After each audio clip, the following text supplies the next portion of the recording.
Start with your good friend Martha, and we're going to have our students introduce themselves very, very briefly, so that then we can just focus in on you. Okay? Okay. All right. And I'm Martha. And we're on the board together at this Selma Center, and we've worked together, and it's been one of the joys of my life to get to know him and Miss Kate, who has her own history and as well as an educator and wonderful activist. So it's just great that he could be here with us today. We watched as part of the class the newest video on When I Grow Up. Oh, really? Which I thought was it won the Harlem Documentary Award just a week or two ago, I think, and it was incredible. Some history of particularly at the church that night that I had never known. So maybe you can even tell us more. But I'll hush and let the students introduce themselves. Okay. I'm Brent Schneider, second year law student. Married, 6 kids, just retired from the Army, and excited to be here. And thank you for coming out here. Thank you. My name is Jasmine. I'm also a second-year law student at Stetson. I'm on the social justice criminal path at Stetson, and I'm nervous to be here, but really excited. And it's an honor to meet you. Hi, my name is Avery. I grew up in Columbus, Georgia, so I've been around here, but I haven't really, seen the civil rights things until this trip. So we're all very excited. Okay. My name is Leah Burnett. I'm a second-year law student also. I'm from Florida, and I was a teacher for 12 years before I decided to go to law school and make a transition. So, thank you.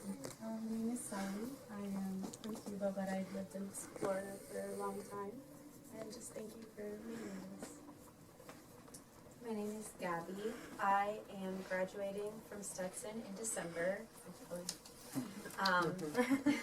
Don't like to jinx anything. But I'm just like, this is great. I'm just gonna stop talking, but it's wonderful to meet you.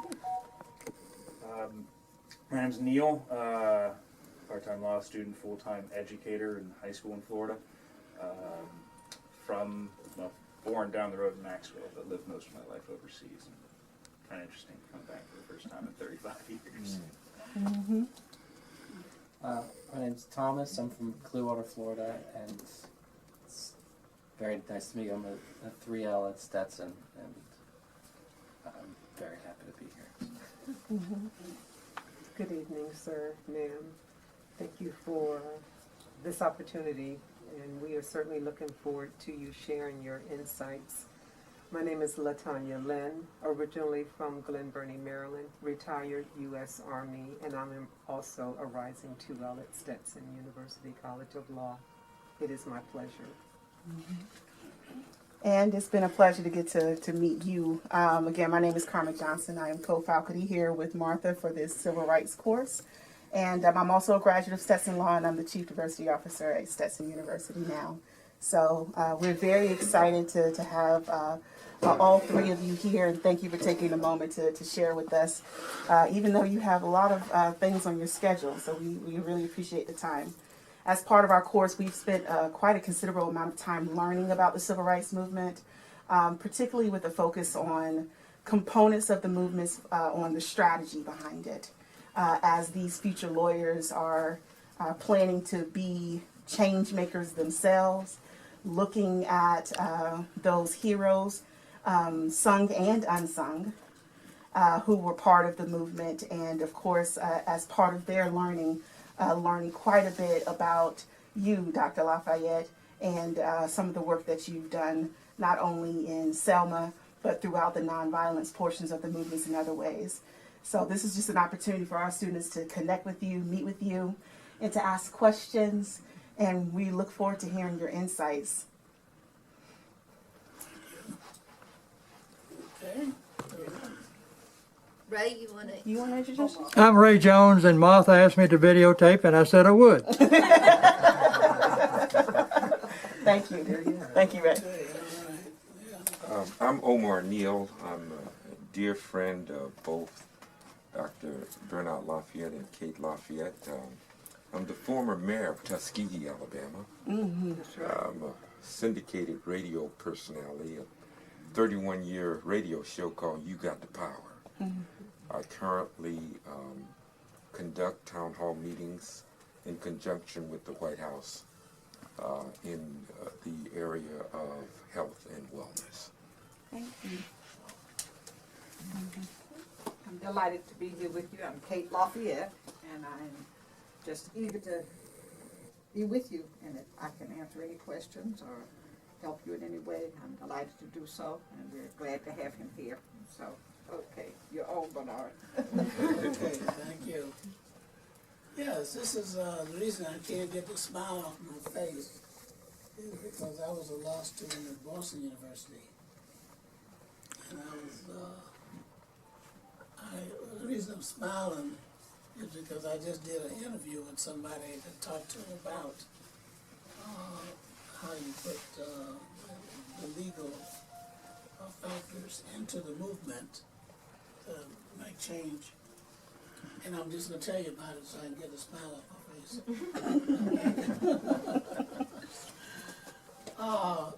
Very Kent State. Okay. So you know when they had the riots at Kent State? You remember that? Okay, that's when I was a law student at Boston University. Okay. And I was the editor of The Comment, which was a newspaper at Boston University. And I was not planning to be a law student, a lawyer. Okay, I admired lawyers and that sort of thing, et cetera, and I knew a lot of good lawyers. But I went to law school so I could learn how to understand both sides, to think like a lawyer. Because I think it's very important in terms of change that you've got to be able to think like a lawyer. So you've got to be able to understand both sides, and sometimes three, and maybe even four. But the main thing is that you look at different components that impact, okay, any decision that you make. And then you also study law to understand how other people think and what caused them to make certain decisions, okay? So you got this, in some way it's abstract because you are, studying it independently, all right?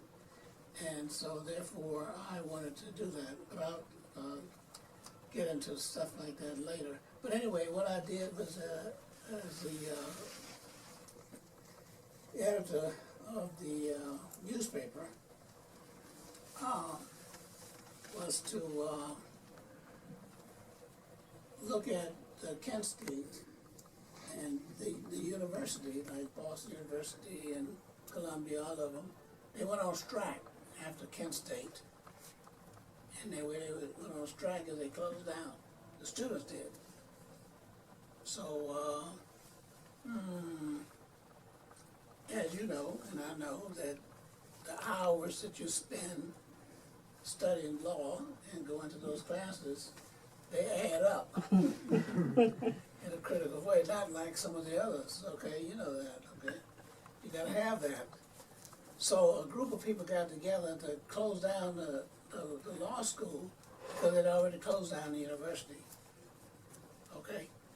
So the students, and I kind of felt sorry for the seniors because, hey, that means you're not gonna be able to have your graduation or get your degree. You have spent 3 years, okay? So I had a little sympathy there. Also, the teachers, if the school was closed, would the teachers still be paid? Okay, the same amount. And then I go into work, and the teachers weren't the ones who wanted to close the school. So I decided I better get involved. And I went and I joined the group. And they, respected me because I was the editor of their newspaper, that kind of thing. So I said, now, what we want to do is some of you students, you're very close to some of the faculty members.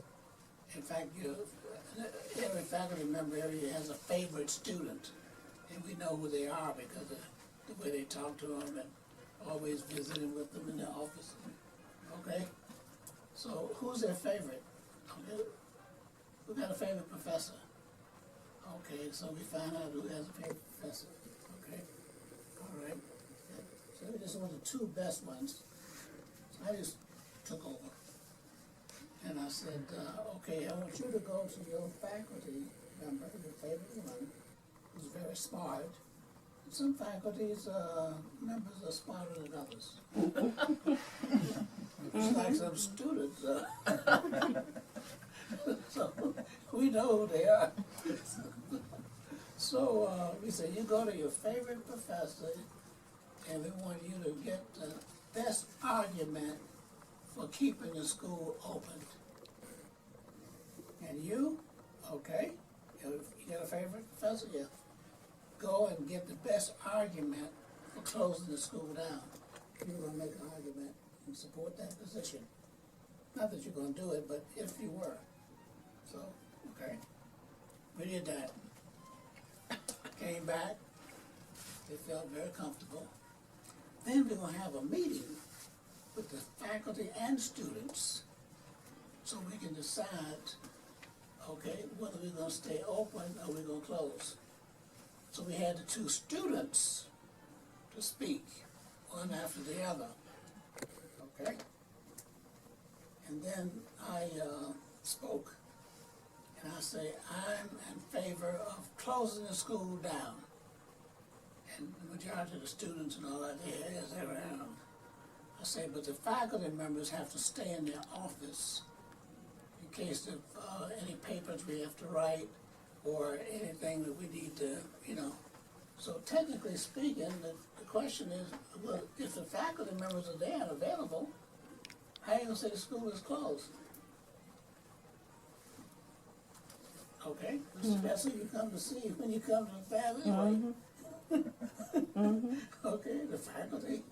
So if you go one by one, you go 10 by 10. What's the difference? Okay. So they went and they organized, and so rather than having the classroom as our classroom, we had the teacher's office. So, you know, how you want to interpret that? Okay. So that meant the seniors will be able to graduate. All right, because they'll be able to finish their course. So where you sit, it doesn't matter. It's the fact that you're with your faculty member taking the course. Okay? All right. So that's what we did at Boston University. So they couldn't tell whether we were open or closed. So the main thing is, what do you do to accomplish your goal? Okay? It's not the terminology or the language. It's the function and the outcome that makes the difference.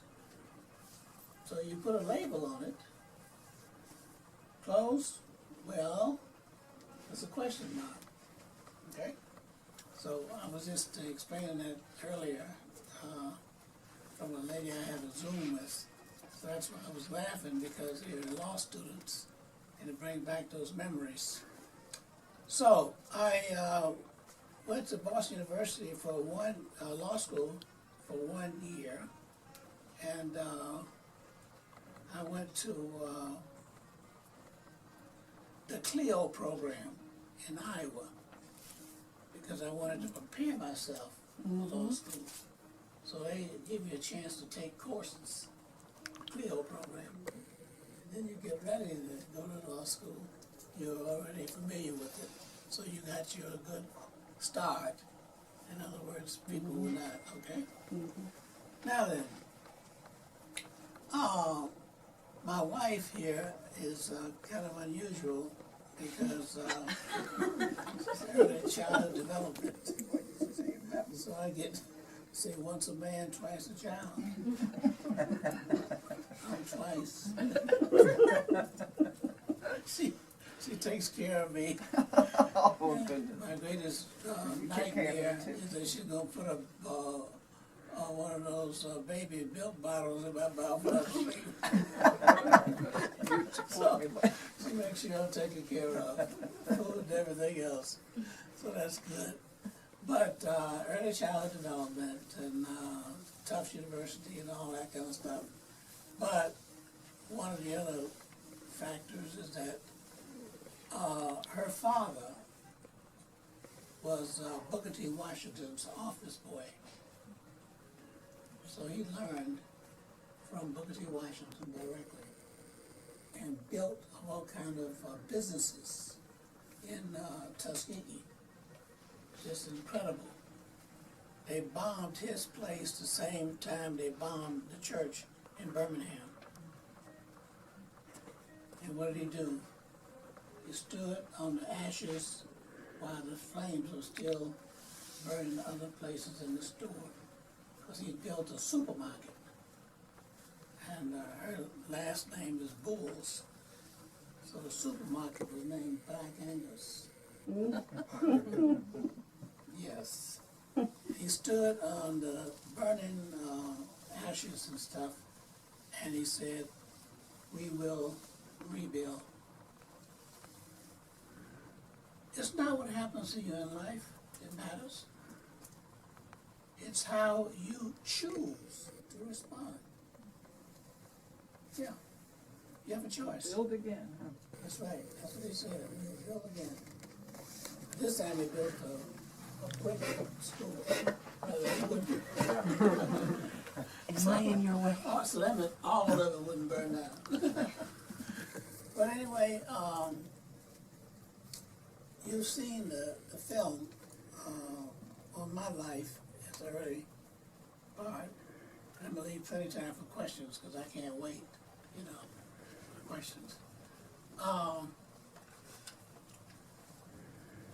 So growing up in Tampa, Florida, University. Oh, did you have a question? No, I was just rolling my sleeve. I'm taking mine loose. We're getting down to business. Yeah. Yeah, get this thing around my neck. Okay, maybe that'll work. I don't know. I have a button. He asked me, should he dress up coming to see you all the day? I told him, of course. Of course. It's too good, it's too Now good. he wants to undress you. Yeah. So I was interested in journalism, okay, and in fact I got a 4-year scholarship at Florida A&M when I graduated from Milton High School in '58 down in Tampa. And our newspaper won first place in the state of Florida, okay? And that was my senior year in high school. And they automatically give you a 4-year scholarship, Florida A&M. My grandmother said no. You're gonna be a preacher. I said, really? Yeah. Okay. And she said she saw a mark in my forehead. Okay. And I used to stay in the mirror, looking for this mark. One thing I could see is where I had a chicken pox. So that was the mark, maybe. I don't know. But anyway, I went there and very quickly in Nashville. It was no coincidence.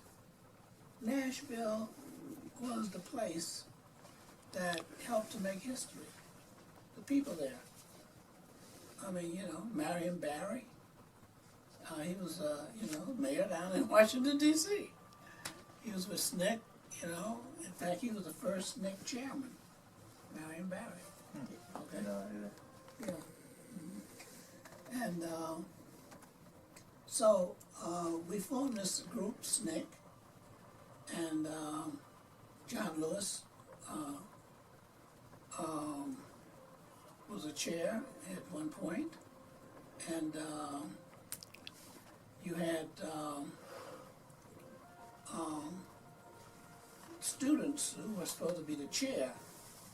So when you stop being a student, then, you know, someone else should take over and continue with that. Point.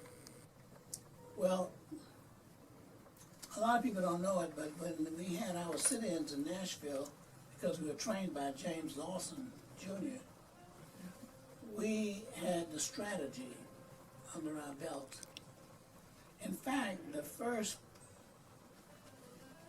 time we had a demonstration and sat in at the dime stores downtown was not a protest, but rather a test. So when they told us to leave, we left. After they'd thrown things on us and the waitress told us they didn't serve niggas, and one of our students said, I don't eat them either. You know, terrible. Or nothing. Don't want that. Right. So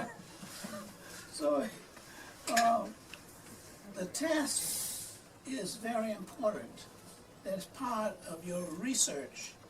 So that's the emphasis I want to make today. There is no substitute for good research. And I can tell you about a lot of things that happened, you know, in Selma, Alabama before it, you know, all the stuff happened there. So we came back after the demonstrations and we had what you call role play. So we rehearsed what we had experienced downtown. So for more than one reason. First, we knew what to expect and what they were going to do, all right? Because we'd already tested the situation. But also we had to know how we were going to respond. So the role play, social drama, we call it, was a way for us to prepare ourselves. Okay? It's like, okay, in the military, where do you go to do your practice and get ready to, what do you call it? When you go off and you... Basic training. Yeah. Oh, yeah. Boot camp. Boot camp. Yeah, that's when you learn how to wear your boots. If you have the wrong size boots, you're in trouble. Okay? Boot camp. So boot camp is a way to prepare you. Well, see, I didn't really understand boot camp until I got to Harvard University. And I realized that more than simply rehearsing what might happen, boot camp prepared you psychologically. So it's not just going through it, hearing some bombs go off, and hear some bullets and stuff like that or whatever, but it had to do with how you were going to respond emotionally. And that was very important for you to be prepared to respond. And yes, I learned a lot from the military. My uncle was in the military and I was in Tampa, Florida. World War II, yeah, I had a little young uniform on, Air Force, because I was in Tampa, Florida. Magnesia Field? Mm-hmm. Yeah.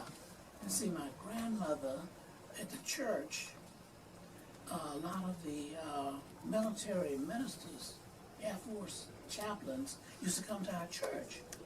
Then she would invite them over for dinner. You see, after church, you know? So all these, and the chaplains and ministers, right? So I was used to being around a whole lot of, in fact, that was my first ambition, my goal, to be an Air Force chaplain. Okay? Yeah, looking for it. And remember, I grew up when World War II was going on. We had blackouts. All the lights would go out so they wouldn't know where we were. In case if enemy plane goes over the top. I experienced that. Okay? Yeah. Mm-hmm. Yeah. blackout. People couldn't even smoke a cigarette. There was no light. That was against the law. When the blackout, all the lights go out. Okay? And it was your responsibility to make sure the dog didn't bark. Because you didn't want to make any noise. Okay, when you had the blackout. That's right. So, I had some experience with that. Now, moving ahead and getting involved in civil rights movement, I moved north from Tampa to Philadelphia because the war was over and you had a great migration north. And as they say, people moved the way the crow fly, due north. So those on the East Coast, like Tampa and that kind of thing, we went straight up, East Coast. All right? Alabama, Detroit. So you found a lot of people in certain northern cities, and their roots are down, straight down. Okay? So they had that. Mississippi, Chicago, East St. Louis. Okay? Now, if you went too far in Louisiana, then you went west. Okay? If you're in Texas, you're going to California. Okay? A place like that. So anyway, I had that experience, and so even though I grew up in a segregated community, well, my particular community, I was from Ybor City. So Ybor City, we had a mixture of different ethnic groups. In fact, my background, Lafayette is French. My great-grandfather was from France. Yeah. Alfonso, okay. And his name was Lafayette. Lafayette. They had to change it because he went to Cuba, my great-grandfather, to train the Cuban army to fight Spain. Yeah. Otherwise, Spain would have taken over Cuba. Okay. So he was. The rest of some of his family was on the Titanic. The women and children were saved, but the men, most of those didn't make it because they were trying to help others continue to live. Okay, so I experienced that background. I grew up and they migrated. A lot of my family was in France, and they migrated to Louisiana, and then they migrated to the Bahamas. Okay, like Sidney Poitier. It's one of my relatives. Okay. Yeah. Have all of these mixtures, and as you have these mixtures, you realize that the history of your ancestry, all right, yeah, it's there in your blood, but the question is it in your head? How do you relate? So my grandfather was born in Cuba, because his father was, around me. I met Castro, and I was talking to him, and I mentioned my great-grandfather's name, and he said, we're right now in the process of putting together our military history, and that name is very familiar. So, it's there in the history books, so it's no question. Well, so here I am in Nashville, and I went to Nashville because my grandmother, who finished the 3rd grade, got me into seminary.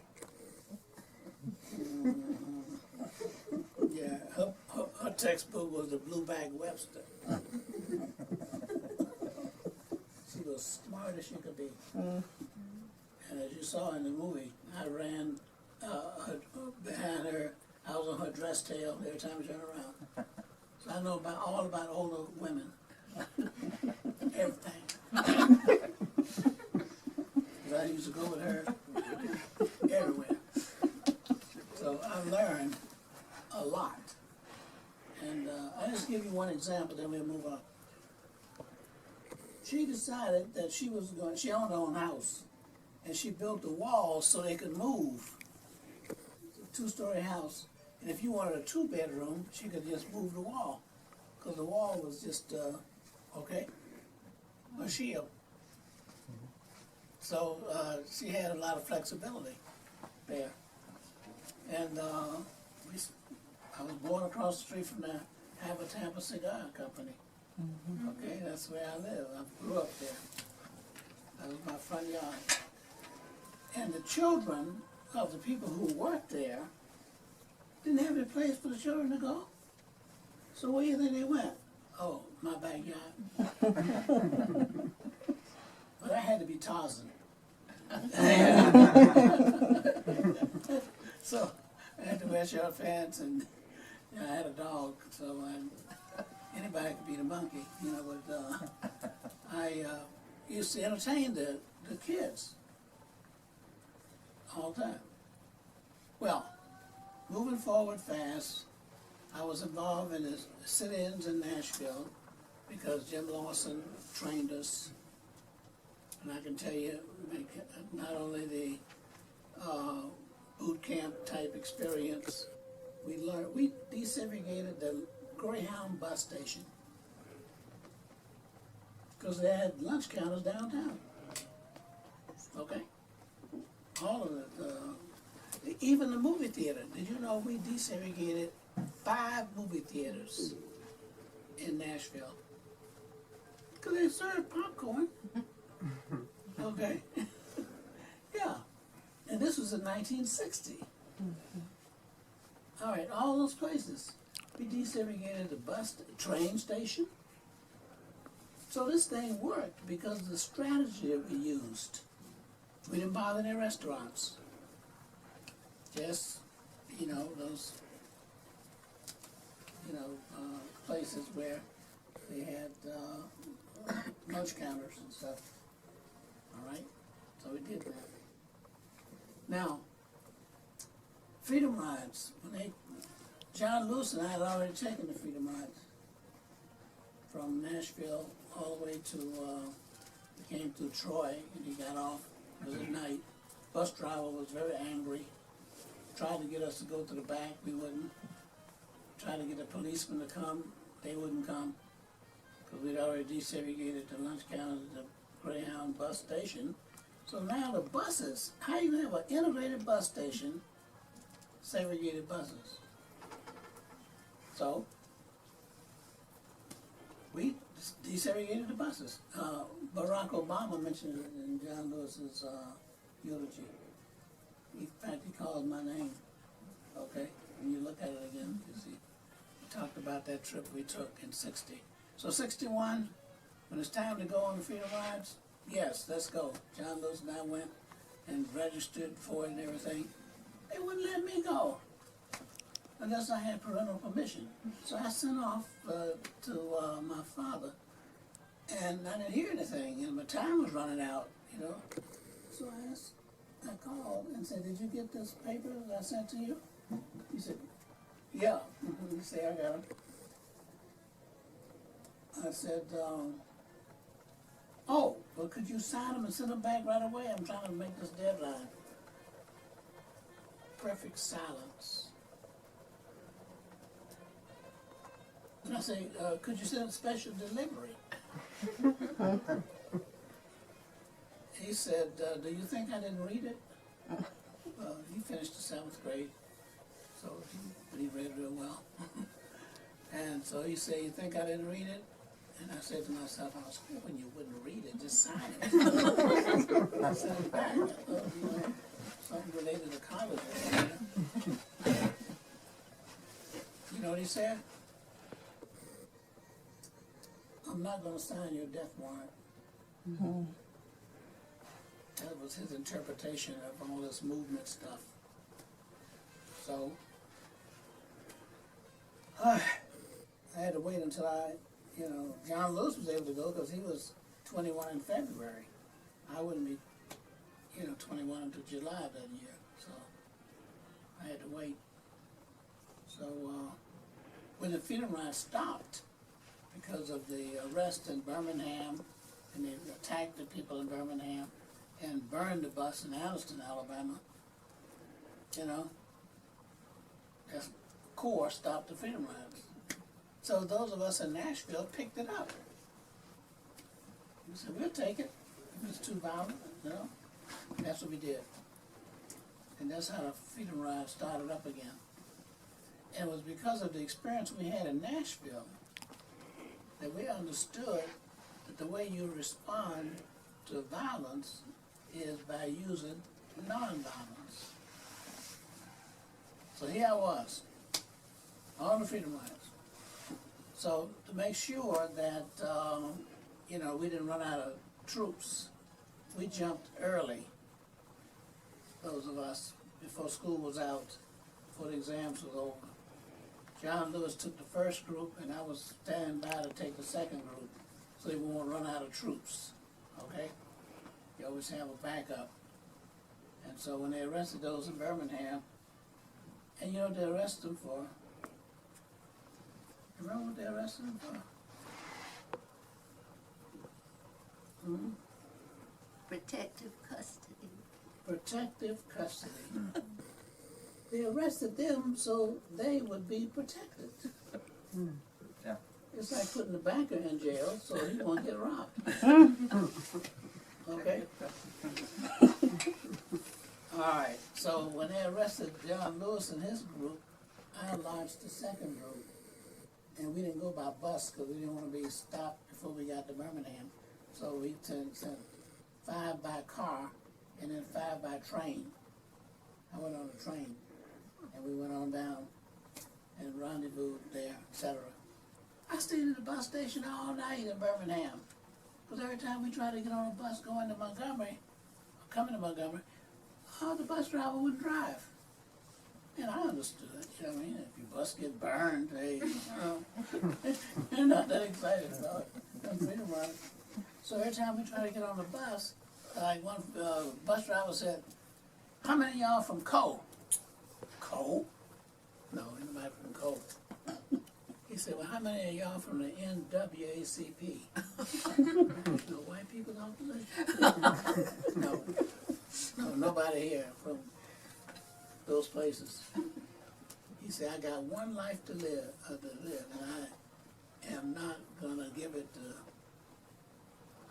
the NWACP or Cole. Well, I understood because I wouldn't either. And so we had to go back and sit in the bus station. So here we were in the bus station. I went to sleep. So we were in there all night. And guess what happened?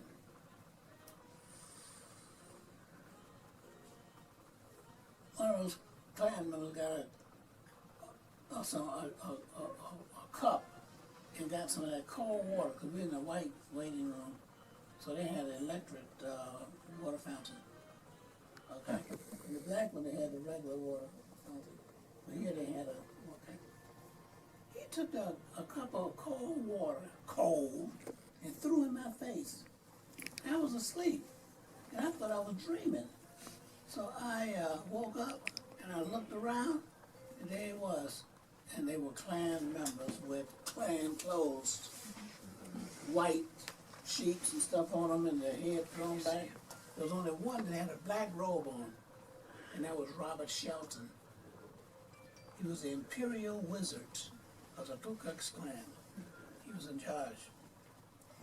I looked up, and the place was piled up with Klansmen. So I had to decide how I was going to respond.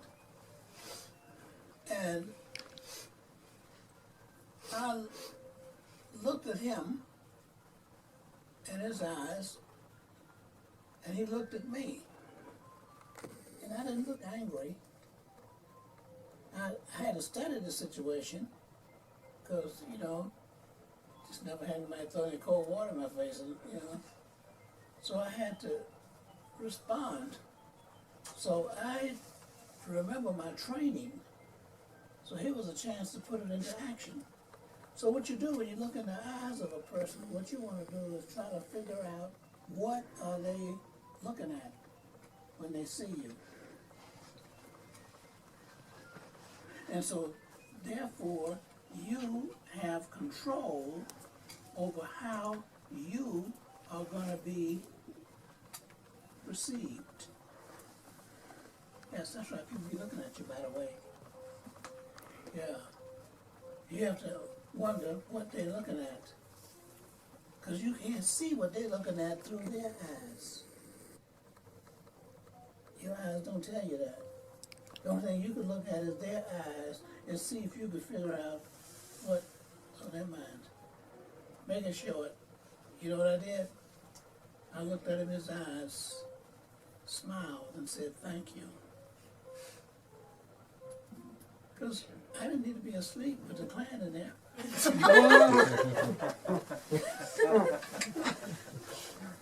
that meant that he didn't want to throw any more water on me because I appreciated it too much. So the moral of that story is you might have more control over how people respond to you than they do. You might have the power, okay? And the way you have the power is how you choose to respond. You have a choice. I had a choice. Yeah. So what we're talking about here is always keep your goal in mind. Your actions should always reflect your goal. Your means should always be directed towards your end. Okay? Every step you take should be going in the direction of the goals that you're trying to reach in your destination. No matter what circumstances you're in, you have the power to determine how you are going to behave. And sometimes your behavior can be the power that controls the situation rather than surrender. Okay, I want to get some questions, so I'm going to just tell you where I've had movements. Okay, Freedom Rides. Then I went to Selma, Alabama, and you know that story. It's in the book, so you have that. Then I went to Chicago first because I wanted to train the gang members. Now, it's somewhere here in these museums. There's a picture of the group marching into Montgomery, Alabama, the Selma group. And that picture has a black fella with a American flag. You've seen that one? Mm-hmm. And Martin Luther King is behind him, and Mrs. King and Abernathy and all those. Okay? In fact, he has a little cap like this and it's turned backwards. Okay? That's Lamar McCoy. Because you're not going to see his name on it, so I got to tell you. Lamar McCoy. And you know who Lamar McCoy was? He was head of the Vice Lord's gang in Chicago. I went to Chicago and trained gang members. Because I knew we were going to have a Chicago movement.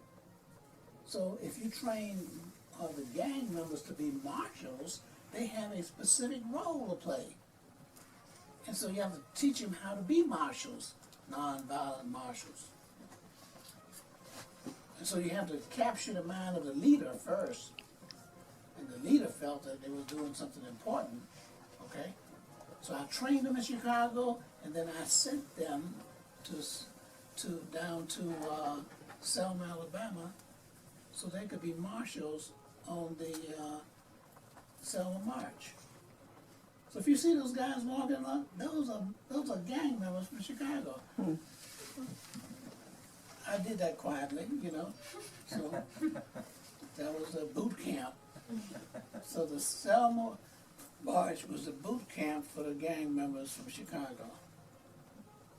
And then I came down and I couldn't get a flight into Montgomery, so I had to go to Birmingham. So somebody had to pick me up in Birmingham and bring me all the way down, you know. This was about that Wednesday, that week of March. You know who picked me up? Mrs. Viola Lausa.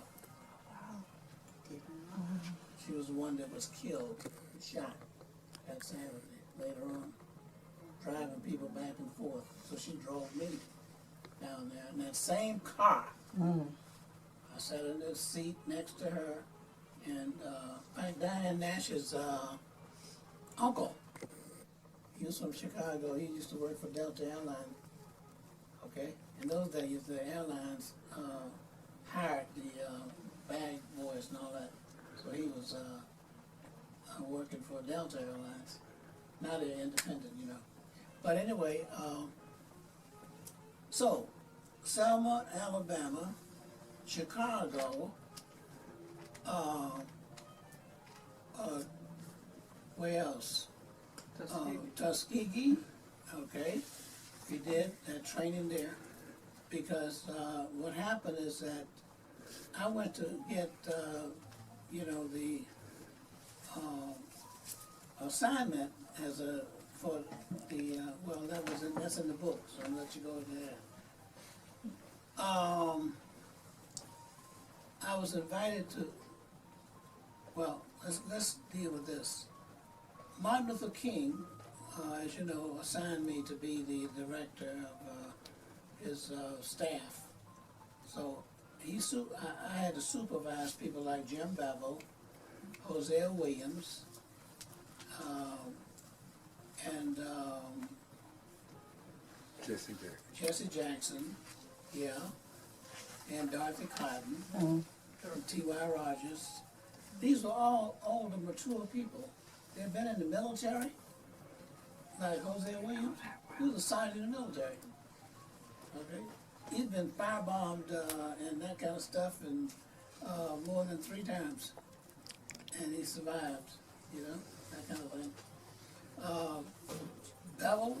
Bevel was a gunner on a submarine. These are people who Martin Luther King hired, okay, to teach nonviolence. Okay, and then they hired me to supervise them. That's why I looked the way I did on the front of that book. It was a press conference. He was announcing. And you see how I'm looking at him? You said, not me. Oh, what I was doing, I was saying, what you say? Yeah. And so I was with him the day that he was killed in Memphis, Tennessee. So I can tell you all about that. The last thing he said to me is that, okay, you go down and get things started with the protest campaign, because he had a program. And he couldn't go because he had to do the march over again in Memphis. That morning, April 4th, I left, I was leaving out of his room, and he said, Lafayette, you go ahead and get things started, and I'll come along later. But then he said, now the next thing is that our next movement is going to be the institutionalized and internationalized nonviolence. Well, that was a big task, you know what I mean? That was his next movement. So that's why I went through the educational thing that I went through in terms of law school and Harvard University. I took courses at MIT, okay? Japanese management. Because what I've been doing most of my life is establishing institutions. All right? South Africa with Mandela. I stopped his killings in Mandela campaign. All the people who were killing and shooting each other. I can tell you how I did that. Colombia, I trained inmates in Colombia. They're killing 5 people a day inside the prisons. So I've trained more inmates than I've trained. Then you got, when I was in Colombia, yeah, I was kidnapped in Colombia. And the people who kidnapped with me, they, later on, they killed them tell you how to get out of kidnap situations. Okay. Nigeria. I was very worried. Nigeria, about 40,000. Sure. We trained about 40,000 people because they were shooting the government troops and stuff like that because of the Shell oil spill. Well, I was the one that went over there and stopped the killing. Okay? And so that's that. And then Haiti. Yes. I should never forget Haiti. You know how they kill people? Necklacing them. What they do is put a car tire around your neck and set it afire. And that's how they kill you. They call it necklacing. Okay? I had to train the gang members to stop fighting the government over there. And I had to stop our government because they had submarines lined up to invade Haiti. So I had to deal with our own government and the Haitian folks as well. So that was another incident there. And I trained people in Cuba. I trained inmates in the Cuban prisons. Okay? So the guards stayed up and watched us all night. But what they were doing was getting training in nonviolence. That's what I learned later. They weren't just guarding us, you know. They were learning how to do that. And Castro got interested in that too. Let me stop at this point. Did I miss any place, Kate? I think you covered it very well. They may have some questions. Well, Israel, we had set up in Israel, we trained people there. Okay. But the main thing I want to say is that, thank you, when you approach a problem, it's important to be holistic about it. Even young people, we have experiences, but it's not our experiences that make us who we are. Because some of us grew up in the same household, same family. One comes out with striped suit on, and the other comes out with a black robe on. Well, then how do you explain that? Okay? And some come out with violent tendencies and stuff like that, etc. And others are very peaceful and that kind of thing. So it's not the experience alone.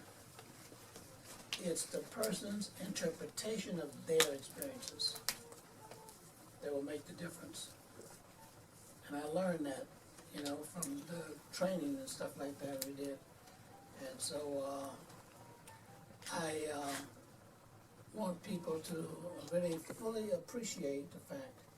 And there are other factors.